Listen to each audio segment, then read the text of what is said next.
Social media থেকে গণমাধ্যমে এখন এক আলোচিত চরিত্র জেবু। নাম শুনে জেবু কে এই খোঁজ যারা নিয়েছেন তারা জানেন জেবু তারেক রহমানের পোষা বিড়াল। রাজনীতিবিদদের পোষা প্রাণী কখনো কখনো সাধারণ জনগণের আবেগ এবং জনসংযোগের উপকরণ। এই রাজনৈতিক প্রাণীরা কূটনৈতিক উদ্দেশ্য অর্জনের সাথে সাথে দৃঢ় বন্ধন তৈরি করেছে সরকার ও জনসাধারণের সঙ্গে। 10 নং ডাউনিং স্ট্রিটের ল্যারি থেকে জেবু পরিচিত হয়ে নেব 4 পায়ের বিখ্যাত কিছু রাজনৈতিক আইকনদের সাথে। যুক্তরাজ্যের প্রধানমন্ত্রীর সরকারি বাসভবন 10 নম্বর ডাউনিং স্ট্রিটের ল্যারি।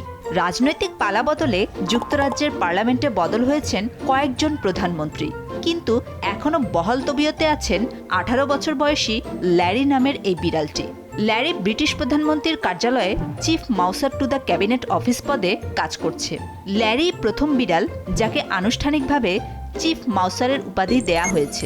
এই পদের মূল কাজ হল প্রধানমন্ত্রীর কার্যালয় ও বাসভবনকে ইঁদুর মুক্ত রাখা। পুরনো এসব ভবনে ইঁদুরের আনাগোনা কমানোর জন্য ঐতিহ্যগতভাবে বিড়ালকে এই পদে নিয়োগ দেওয়া হয়। ল্যারি ট্যাবি জাতের বিড়াল। এখন পর্যন্ত 6 জন প্রধানমন্ত্রীর সঙ্গে কাজ করার অভিজ্ঞতা আছে তার। 2007 সালে জন্ম নেওয়া ল্যারির জীবনটা শুরু হয়েছিল রাস্তার বিড়াল হিসেবে। পরে ল্যারির ঠিকানা হয় বেটারসি ডগস অ্যান্ড ক্যাটস হোম নামের আশ্রয় কেন্দ্রে।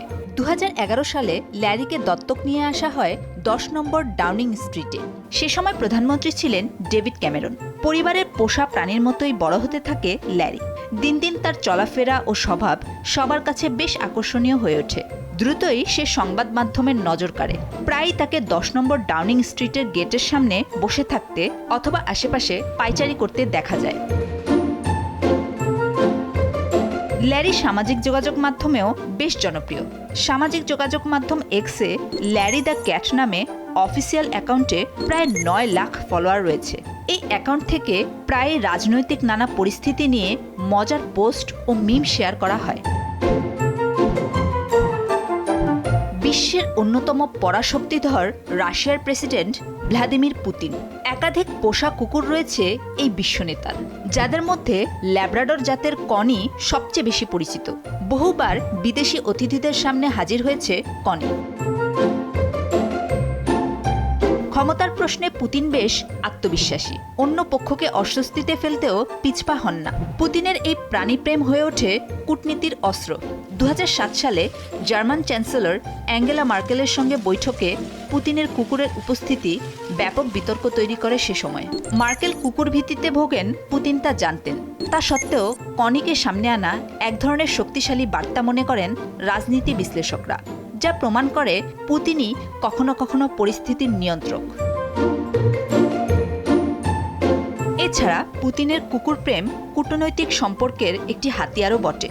বিভিন্ন দেশের নেতাদের কাছ থেকে নানা সময় কুকুরও উপহার পেয়েছেন তিনি। 2010 সালে বুলগেরিয়া থেকে উপহার পেয়েছিলেন বাফি নামক বুলগেরিয়ান শেপার্ড। 2011 সালের ভূমিকম্পের পর রাশিয়ার সাহায্যের জন্য ধন্যবাদ জানাতে বন্ধুত্বের প্রতীক হিসেবে 2012 সালে জাপানের তৎকালীন প্রধানমন্ত্রী শিনজো আবে পুতিনকে ইউমে নামে একটি কুকুর উপহার দিয়েছিলেন।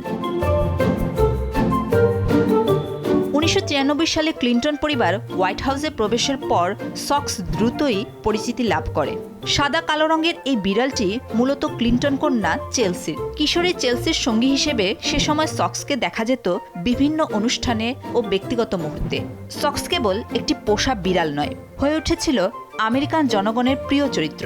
শিশুতোষ বই, টিভি অনুষ্ঠানে উপস্থিতি এবং অসংখ্য আলোকচিত্রে সক্সকে দেখা গেছে চেলসির পাশে।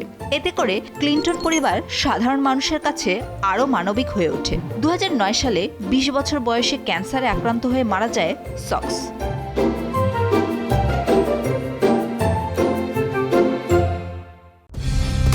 কালার এক্সপার্ট, জর্জ স্যাপ এবং মাইল্ড অন হ্যান্ডস টেকনোলজি সমৃদ্ধ অরিক্স ক্রিস্টাল ওয়াশ আপনার লন্ড্রি এক্সপার্ট।